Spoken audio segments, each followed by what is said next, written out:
強い国はウクライナとかアメリカとかフランスとか。 B 柄でもやっぱり日本でがおお。とんでもないぐらいレベル高いんじゃないですか。美術館行って絵を見るような感覚はいはい。で見てもらいたいというのはありますね。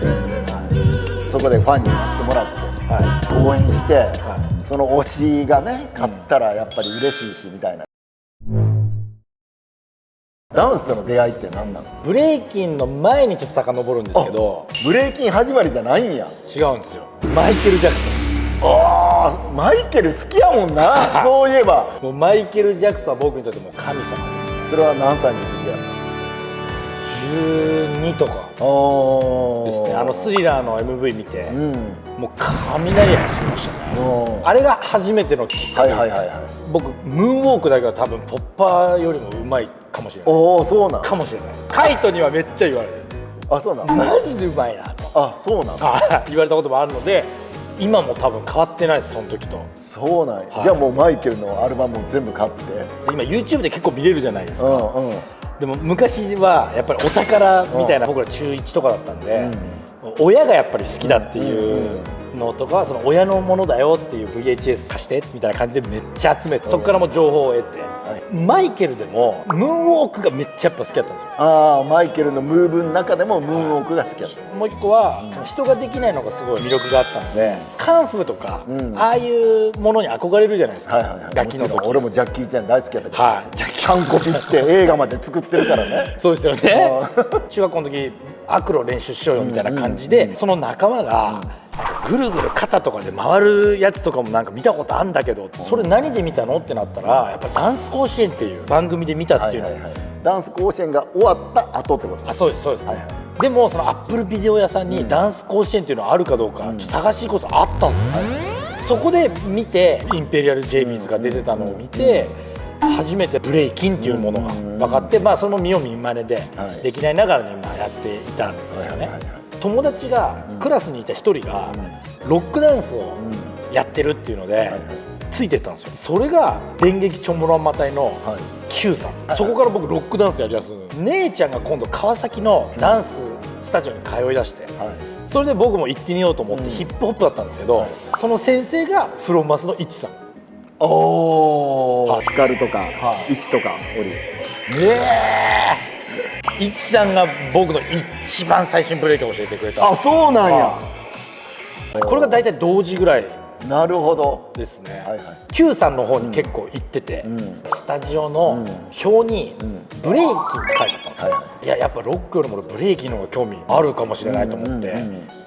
行ってみようって言ったのが僕の師匠の剛さんでした。原宿にあったミラクルズってスタジオで、そこで剛さんに教えてもらってどっぷりブレイキンにはまっていった。パリッパリパワームーバーやはい剛といえば、はいフリーズとか当時。そうですね。はい。でジョーさんが亡くなった年か、ああ、なるほどなるほど。その次の年ぐらい、なんかジョービデオっていう VHS 亡くなった後にこう出したやつを剛さんが「これジョーって言ってさ、俺の相方だったんだけどさ」つって「こいつのビデオやべえから見た方がいいよ」って言って渡されて、喋り方似てるな。そこからジョーさんと剛さんを追うようになったんですよね。ジョーはもうほんまの伝説やった。はい。あいつはほんまにもうオリジナリティに溢れまくって、ジョーしかやってない技はもうオンパレードやったからね。今でも多分やばいですよ。やばいよ、当時のあの発想でフリースタイルは。相方のたかしが大学同じクラスだったんで、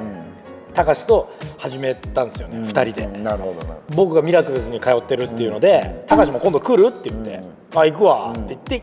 たかしを連れてったんですよ。でその時にスタイルバリトゥードのメンバーも剛さんの生徒としていて、そこからなっていったんですよ。でその中で神風隆がその池袋で練習してるっていうので知り合って、その先輩がスパルタニックロッカーズだ、僕ら的にはスパルタニックロッカーズ、神風、スタイルバリトゥードみたいなラインがこうできて、だから兄さんたちにはすごく感謝お世話になっていった。だからすごい当時ツンツンしてました。先輩たち背中を見たらやっぱあんまりこう仲良くしない方がいいんだみたいな。いや当時は当たり前やからブルー同士で絶対話なんかせえへんもんな。はい、しなかったですね。剛さんが人生を変えた二言があるんですよ。2つ。おーそれがあって今僕いるっていうのがある。最初に僕は水の口で練習したんで、はい当時ブロンクスやばかったじゃないですか。はいはいはいはいあのイソップさんがいるんですよ、溝の口に、はいでも僕のイメージはブレイキンはパワーだったんで、でもイソップさん見るとゴリゴリスタイルなんですよね、どっちやればいいんだって思ったんですよで僕もパワームーブに憧れてやっぱやってるから、師匠の剛さんに「どっちやればいいですかね僕」って言ったら「男なんだからパワーやれ」はいって言って、もう最初ずっとそこからもうめちゃくちゃ強しらしいとこ大学生終わる時に就職するのか、ダンスをするのかやっぱり悩んでた時に、それも剛さんにその相談しに行ったら、もう一言ですね、やりてえ方やれ、終わりです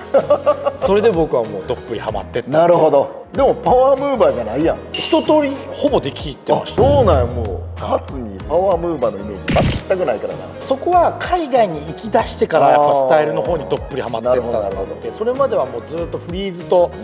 パワームーブのみ、ウィンドエルボーエアーとか結構やってて、そうなんや。は完全にカルチャー寄りにやってるわけや。い、エイトロもやってましたし、唯一やってなかったのはエアーと手技ぐらい、それ以外はでも一通り全部。今もできる。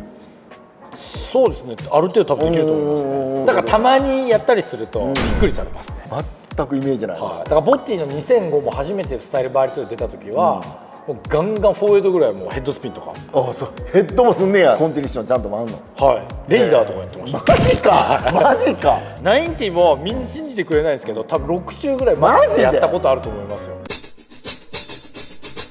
はい、どういう経緯でオールエリア。スタイルバーリトゥードでマジでやってたんですけど、やっぱ就職するとか、もう今の生活考えなきゃみたいになってきた時期があったんですよ、スタイルバーリトゥードは半分分かれたんですよ。僕は世界一を取りたいメンバー、どうかなっていうメンバー、そんな気持ちだったら取れねえよみたいなミーティングをしたんですよ、みんなで。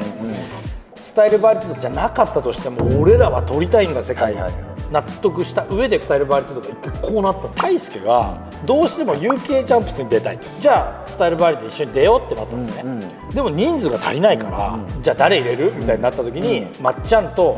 トモさんも一匹狼な感じで練習場所いたんで、じゃあこれでみんなで出ましょうってなって、でみんなの地域がみんなバラバラだったんで、名前どうしようって言った時に、じゃあオールエリアじゃん。俺はもうなんか大輔と2人で話して日本中オールエリアからうまいやつ集めてやろうよみたいな感じでやったと思ってて、じゃなくて溝の口でたまたまいろんな地域から来たやつおったからそれで出た。関東大会では優勝できて、また勢いづくじゃないですか、日本大会になって確か負けるんですよね、その時にもうめちゃめちゃ悔しくて、マジでやりたいってなったんですよ、そうでそれでこのメンバーでとりあえずオールエリアでやっていこうってなったんですよ、和弘さんがたまたままた来た時期だったんですよね、そういうのあったら一回ちょっとやりませんみたいな感じになって、今度は仙台のユースキー、あいつもこう筋を通ってないと、俺はこういう段階じゃなくてできないっていうのが最初は OK してくれなくて、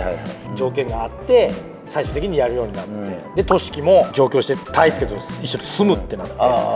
謙信が一人になってるっていう話になって、じゃあ謙信もやるってなってやりたいっすみたいになって、それでb ボーユニットに出たんですよね、そうやってオールエリアが活動するようになりました、ね、なるほどなるほど。でその後勝也とかもちょっと入ってる時期あったんですけど、本当にオールエリアですね、僕が2005年の1月に放浪の旅に行ったんですよ、オセアニアに。ニュージーランドのオークランドっていう場所で大会があるっていう情報をキャッチしてオーストラリアから行ったんですよ、世界中からこう b ボーイが集まってて、同じもう屋根の下でみんなで滞在したんですよ、オーガナイザーの家に、その時のジャッジがエイリエンでした。毎日ヒップホップの話するんですよ、輪作って、ヒップホップとは何ぞやみたいな話があって、ズールキングスっていうので俺は活動していて、ニューヨークから来ててみたいな話、結果的には優勝できたんですけど、2個ぐらいバトルがあって、メスがお前ズールキングスやれみたいな。でもともとフレッシュソックスってオーストラリアのチームがあって、これってだから全員ズールキングスになってたんですよ。で僕もフレッシュソックスのメンバーなんで、僕だけ日本住んでたんで、それ言ったらアジアに当時いないと、そういうマインドがあって、俺の宿命的にはそういうのをこう示していって、ヒップホップカルチャーを盛り上がらせることだからっていうので、やれ、ズールって一体何なのかとか、何をこれからやっていくのかみたいなのを全部聞いて、僕の思いに合致したんですよね。それでもそんな光栄なことならやるって言って日本帰ってきた。じゃあ日本人初アジアだと思います。アジア初のはいマイティズールキングスのメンバー、すっご今では100何人いる、はいはい、最初はアメリカにしかいなかったっていう時でしたね。使命的には知らない人とか新しく始めた子とかにヒップホップの素晴らしさをこう自分の経験から教えることだっていうので、そこからダンスのレッスンもやるようになりました、それまで全部断ってたんですよ。じゃあ教えようっていうのはそれがきっかけですね。2005からですね。ガキたちがコールアウトしてとか、あれは結構革命的なバトルでしたね。龍馬と喧嘩になるいまだに話すんですけど、あの時さっつっ